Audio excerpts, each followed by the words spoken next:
요셉의 모습을 우리가 살펴보면서 그가 참 고난 중에서 승리하는 자가 되었구나로 가는 것이 아니라 그는 예수님의 상징적인 인물이었구나라고 하는 것을 우리가 보여준다, 이렇게 말씀을 했습니다. 성경 속에 곳곳에서 예수님의 상징을 보여주고 있죠. 다윗 왕과 같은 사람도 바로 예수님의 상징이었고, 여호수아와 같은 사람도 바로 그런 사람이며, 또한 호세아와 같은 사람도 그런 사람. 그래서 성경 속에서는 많은 것들이 예수 그리스도, 더 나아가서는 성자 하나님이 이 땅에서 일하고 계심을 상징적으로 보여주고 있다는 거예요. 그분이 어떤 일을 하고 계신가를 보여주는 거다 그랬습니다. 요셉이 이제 나이 30이 먹었을 때에 감옥 속에서 꿈을 해석해 주었던 술 맡았던 관원장이 바로가 꿈을 꾸고 해석을 하지 못할 때에 아예 꿈을 잃어버렸죠. 어떤 꿈을 했는지, 꿈을 이제 해석하죠. 요셉이 바로가 꾼 꿈을 다 해석해 줘요. 그래서 그 바로가 꾼 꿈이 7해 풍년이 올 것이고, 더 나아가서 7해 흉년이 올 것이다 라는 예측이죠. 그러한 상황이 빚어질 것을 가르쳐 주고, 대책으로는 곳곳에 창고를 세워서 풍년의 때에 잘 저장해 두면 흉년을 이길 것입니다 라고 이야기를 해주자, 네가 그럼 그 일을 맡아라 라고 이제 요셉을 총리로 세워주는 거예요. 요셉의 자리가 한 사람 아래 만인 위에 으르자지요. 다시 말하면 예수 그리스도의 위치예요. 그리고 바로가 한 말 가운데 이런 말이 있어요. 너는 내 집을 다스리라. 내 백성에게 다 내게 복종하리니 내가 너보다 높은 곳은 내 왕좌뿐이니라 라고 이야기를 해요. 성자 하나님이 성도 하나님과 동일한 권세와 능력을 가지고 계신 분이라는 사실을 이렇게 묘사해 주고 있는 거죠. 그래서 정말 바로의 그 모든 권세를 요셉이 사용할 수 있는 그러한 사람으로 소개되는 것을 볼 수가 있습니다. 그가 이제 이방 여인과 혼을 맺는데요, 그것도 애굽의 제사장의 딸, 역사적으로 해석하면 당시의 왕족 제사장의 딸, 그와 혼인을 하죠. 그런데 성경적인 해석을 하자 그러면 하나님의 아들 예수 그리스도가 세상의 딸, 바로 여러분과 나와 하나 되어지는 것이죠. 여기서 이제 아들이 되어지고 그로 완성되어지는 그런 그림을 그려주고 있는 것인데요, 재미있는 것은 그가 왕위에 올랐을 때, 총리의 자리에 올랐을 때에 왕이 그에게 해준 모습이 꼭 탕자가 돌아왔을 때에 돌이켜 그에게 입혀준 것과 같아요. 한번 볼까요? 42절. 자기의 인장 반지를 빼어 요셉의 손에 끼우고 그에게 세마포옷을 입히고 금사슬을 목에 걸고, 그죠? 그 탕자가 돌아왔을 때에도 반지를 끼워주죠, 그죠? 그리고 옷을 갈아입혀줘요. 물론 여기에서 총리가 되어졌으니까 그렇게 할 마음을 했겠죠. 그러나 그것들을 성경에 기록하고 있는 것은, 성경은 바로 우리에게 메시아의 이야기를 해주고 있는 것을 볼 수가 있게 되는 거죠. 그렇습니다. 요셉이 나이 30에 총리가 됩니다. 진정한 통치자의 사역, 그것은 바로 예수 그리스도의 30세의 공생애의 시작과도 같은 것이죠. 예수 그리스도가 활동을 합니다. 어떤 활동을 하죠? 영의 양식이 풍족한 것, 7년 흉년입니다. 그래서 정말로 그 풍년에 양식이 얼만큼이나 있다고요? 헤아릴 수 없을 만큼이에요. 하늘의 양식은, 생명 양식은 헤아릴 수 없을 만큼 풍족한 것을, 그것을 우리에게 묘사해 주고 있다라고 보아도 될 거예요. 바다 모래같이 심이 많았다라고 하는 것, 이건 아주 많다, 풍족하다, 한이 없다의 상징인 것이었죠.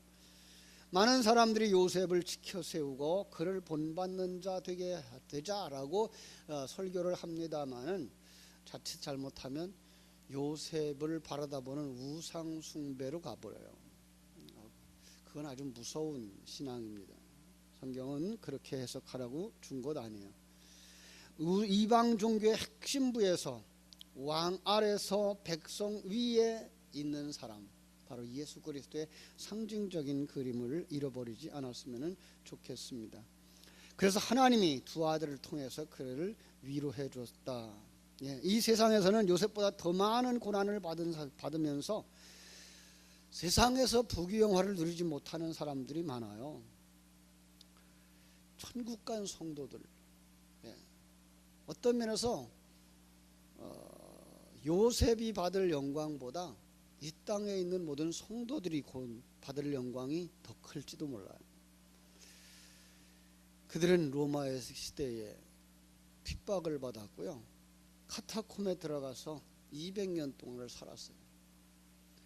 그냥 그 자리에서 나오기만 하면, 나 예수 안 믿겠어, 그리고 나오기만 하면 정말 자유를 누릴 수도 있고 귀족의 자리에 회복되어져서 풍성한 삶을 누릴 수도 있었던 그들이 있는데도 불구하고, 어제 말씀 제목처럼 여기가 좋사오니의 삶을 살았어요.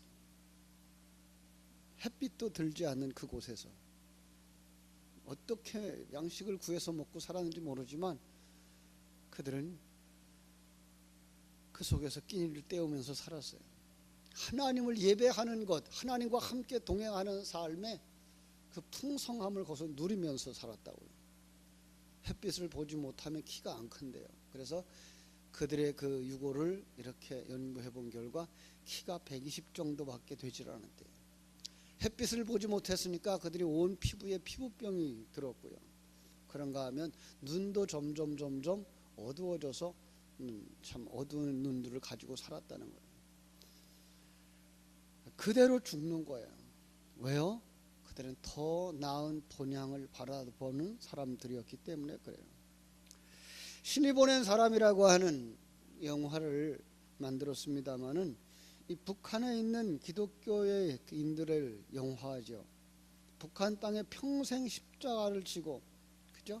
얼굴 한번 환하게 웃어보지 못하고 죽은 사람들요, 이렇게 저주받은 사람들일까요?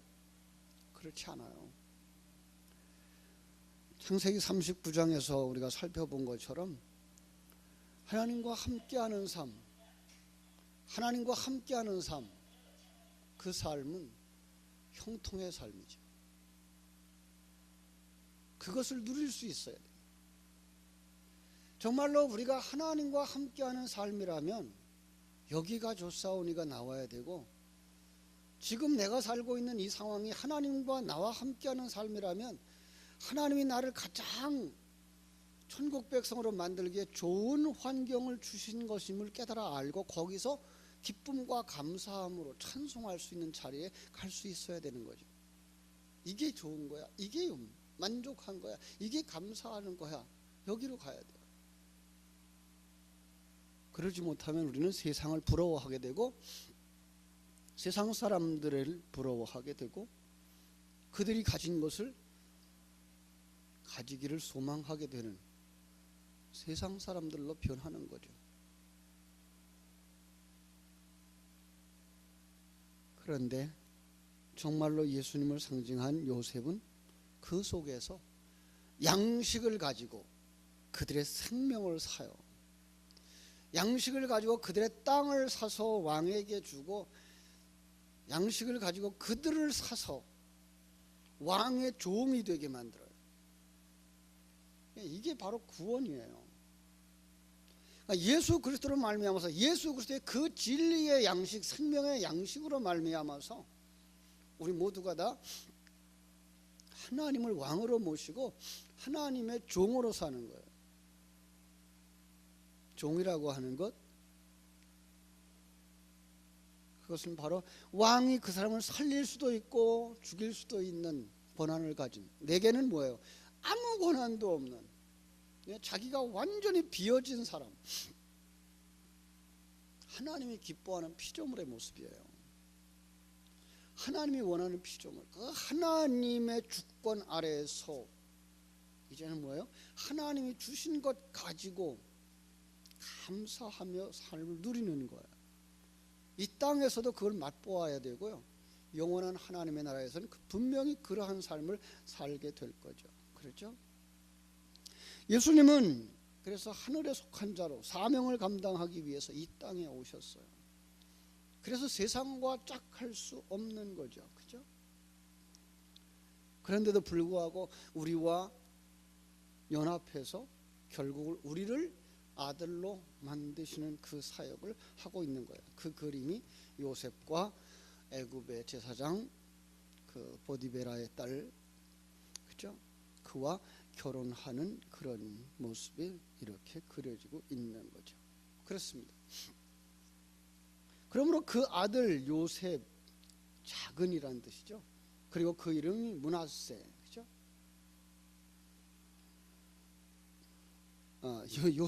요셉의 아들 에브라임이죠, 그죠? 예, 요셉이 하나님께서 주신 그 은혜로 말미암아서 므낫세와 에브라임을 낳았어요. 그런데 므낫세는 무슨 뜻이라 그랬죠? 므낫세는 작은이라는 뜻이고요, 그죠? 에브라임은 창성함이라는 뜻이에요. 하나님은 그 속에다가 뭘 말하는 거예요? 우리들의 모습을 보여주고 있는 거예요. 우리들의 모습이 작아진 거예요. 그리고 창성해지는 거예요. 하나는 옛사람은 뭐예요? 벗어버려야 되고 새 사람은 완성되어지는 그런 그림으로 그려주고 있는 거죠. 그래서 나중에 야곱이 그들을 축복하죠.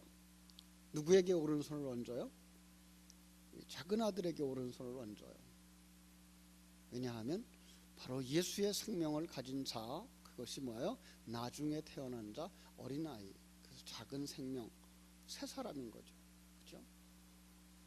옛사람보다 새 사람, 그를 축복하는 그런 그림을 그려내고 있는 것을 볼 수가 있습니다.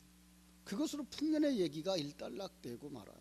그 다음부터는 세상의 고난, 그 얘기를 하고 있는 거예요. 흉년이 들어요. 세상 얘기예요. 그들 속에서 예수 그리스도의 일하심을 얘기하고 있는 거예요. 53절부터 57절에 보면요, 그때부터 뭐가 일어나요? 7해 풍년이 그치고 7해 흉년이 들기 시작하는 거예요. 7년 후 7년.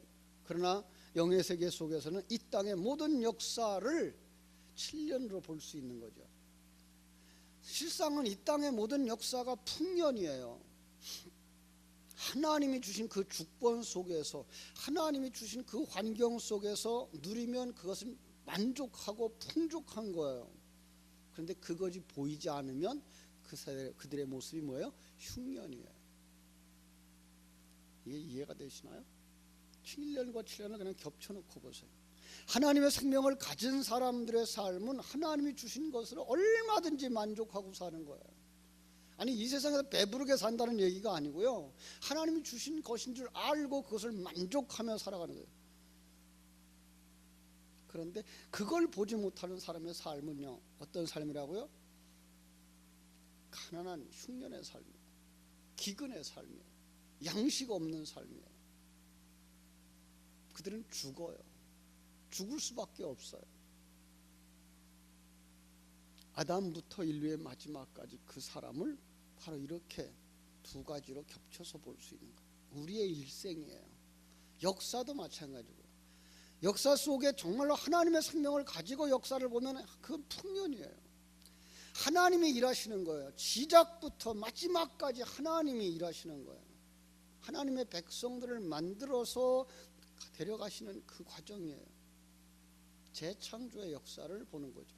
그 풍년이에요. 그런데 그 하나님의 일하심을 보지 못하면 이 세상은 그냥 흉년이에요. 전쟁뿐이군요. 전쟁뿐이고요. 그냥 서로 시기 질투하고 싸우고 하는 것뿐이에요. 그러나 하나님의 눈으로 보면 뭐예요? 그 모든 것들을 통해서 우리를 만드시는 하나님의 일하심을 볼 수가 있는 거죠. 그렇습니다. 성경 속에 이런 것들은요, 여러 가지로 그려내고 있어요. 하나의 이야기를 하면서 뭐 얘기해요? 선악과의 이야기를 하고 그 다음에 생명과의 이야기를 해요. 하나님이 먹으라고 주신 거예요. 그런데 그것을 하나님이 주신 것으로 알고 먹고 사는 사람은 늘 생명과를 먹는 사람이에요. 그러나 그것이 딱 빠져버리면, 하나님의 생명이 빠져버리면 어떻게 돼요? 그냥 그게 선악과예요. 그래서 모든 일들은 그냥 선하고 악한 걸로만 판단하는 거예요. 착하고 못나고, 그렇죠? 잘생기고 못생기고, 그리고 똑똑하고 모자라고, 이걸로만 평가하는 거예요. 하나님의 생명으로 주시면요, 모두가 다 아름다울 거죠. 그렇죠? 율법과 은혜도 하나예요. 하나님의 은혜로 주신 것으로 생각하면은요, 모든 것이 은혜예요. 그 속에서 하나님과 함께 사는 거예요. 그러나 은혜를 빼놓고 나면 율법만 남아요. 모두 정죄하는 거죠. 모두 정죄하는 거예요. 이것도 잘못하고 저것도 잘못하고. 물도 마찬가지예요. 둘이에요. 성경 속에 물이라고 나왔을 때 물은 천상의 물과 지상의 물로 나누어지죠. 그죠? 물, 생명이에요. 진리예요. 하늘의 진리와 이 땅의 진리로 모든 것들이 다 하나님의 진리를 보여주는 거예요. 그런데 불구하고 이 땅에 그 하나님의 생명이 빠져버리면 어떻게 돼요? 이 땅에 있는 것들이 전부 다 세상의 것으로만 가득하고 많은 거죠. 그렇습니다. 이렇게 성경은요, 두 가지가 같이 있어요. 옷도 마찬가지예요. 옷, 우리가 입고 있는 옷이 무화과나무 잎으로 만들어 입은 옷이 있어요. 그런가 하면 그리스도의 의의 옷이 나오는 것을 볼 수 있어요. 그래서 항상 탕자도 요셉도 어떻게 돼요? 옷을 벗기고 옷을 입혀줘요. 그죠? 세상의 옷, 세상의 의, 그것을 자기 의 벗겨버리고 그리스도의 의를 덧입혀 주시는 거죠. 이게 바로 구원의 모습을 이렇게 그려내고 있다는 걸 우리가 살펴볼 수가 있어요. 그렇습니다. 하나님의 생명이 부어진 사람에게만 하늘의 풍요를 누릴 수가 있습니다. 감사가 있고 감격이 있고 은혜가 넘치는 삶을 살 수가 있는 거죠. 그렇죠? 율법의 세계 속에서도 은혜가 보이고 시간과 공간 속에서도 천국과 지옥을 볼 수가 있는 것들이 됩니다. 그렇습니다. 그런가 하면 바로 새 사람이 보이고 옛 사람이 보이고 무엇을 중요하면서 여기면서 살아야 될 것인가를 깨닫게 해주는 것을 보게 됩니다.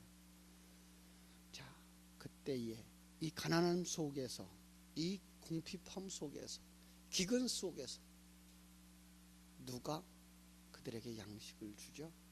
바로 요셉이죠. 바로가 주지 않아요. 요셉을 통해서 주죠.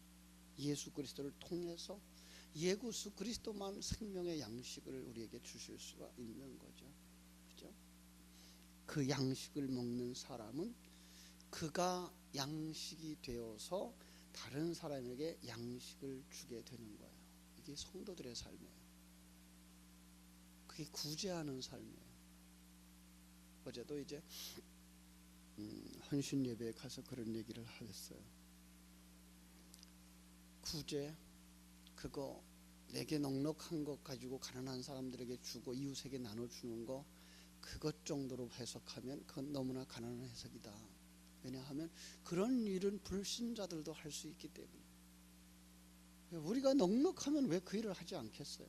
해야 됩니다. 그러나 성경이 우리에게 말하고 있는 구제는 그 정도가 문제가 아니다. 그래서 성경이 기록하고 있는 구제의 대상자들을 살펴보라 그래서 구제의 대상자들, 고아와 과부와 가난한 자들, 나그네들이에요.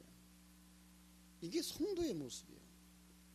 성도가 예수를 가지기 전에 우리들의 모습은 어떤 모습이더라고요? 고아들이었어요. 그럼 그에게 누구를 만나게 해줘야 돼요? 고아에게 아버지 만나게 해주는 게 진정한 구제예요. 아버지 되신 하나님. 과부에게 진정한 남편, 신랑 되신 예수 그리스도를 만나게 해주는 것이 진정한 구제죠. 그들이 나그네인 것을 깨달아 알게 하고 그들이 가난한 자인 줄 알게 해주는 것, 그래서 그들이 정말 돌아갈 곳 천국을 소망하게 되어지고 하늘의 부요함을 바라다보고 아버지 집으로 돌아가는 자 되게 해주는 것, 이게 진정한 구제라고 하는 사실이죠. 성경 속에는 이렇게 놀라운, 우리만 할 수 있는, 그래서 구제는 오른손이 하는 거 왼손이 모르게 하라 그래요. 사람의 몸으로는 그렇게 할 수가 없어요. 어떤 일을 하는데, 어떻게 무거운 짐을 지고 가는데, 어떻게 무거운 걸 들고 가는데, 어떻게 무거운 걸 나눠주는데, 어떻게 한 손 가지고 할 수 있어요? 어떻게 오른손만 가지고 할 수 있어요? 오른손, 그건 바로 바른이라는 의미고, 옳은 이런 의미예요. 의라는, 의로운 자들이라는 의미예요. 그러니까 거듭난 자들이 하는 일은 거듭나지 못한 사람들은 알지도 못한다라는 의미를 두고 있는 거죠. 오늘 성도들만 가지는 놀라운 사역이에요. 성도들만 할 수 있는 놀라운 일이에요. 이게 뭐야? 다음 세대를 살리는 것, 바로 예수 생명을 가진 사람들만 할 수 있어요. 거듭난 사람들만 할 수 있어요. 그 풍요를 누리는 사람들만 할 수 있어요. 이게 우리 교사들에게 필요한 것이고, 이게 우리 구역장님들에게 필요한 것이고, 이게 설교자들에게 필요한 거예요. 강단에서 설교하는 모든 이들에게 필요한 거예요. 세상에 잘 먹고 잘 살고 사람답게 살아가도록 설교하는 것 중요하지 않아요. 그런 얘기는 세상에도 많아요.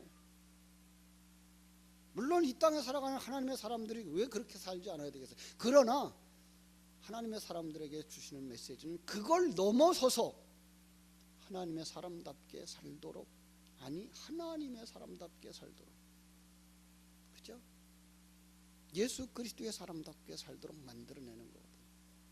눈이 열려진 사람으로, 눈이 열려진 사람으로, 하나님의 생명을 가진 사람으로, 다음 세대에 축복을 흘려주는 사람으로, 축복의 통로가 되어지고 은혜의 통로가 되어지고 생명의 통로가 되어질 사명이 먼저 믿은 우리들에게 있다는 것 기억해야 됩니다.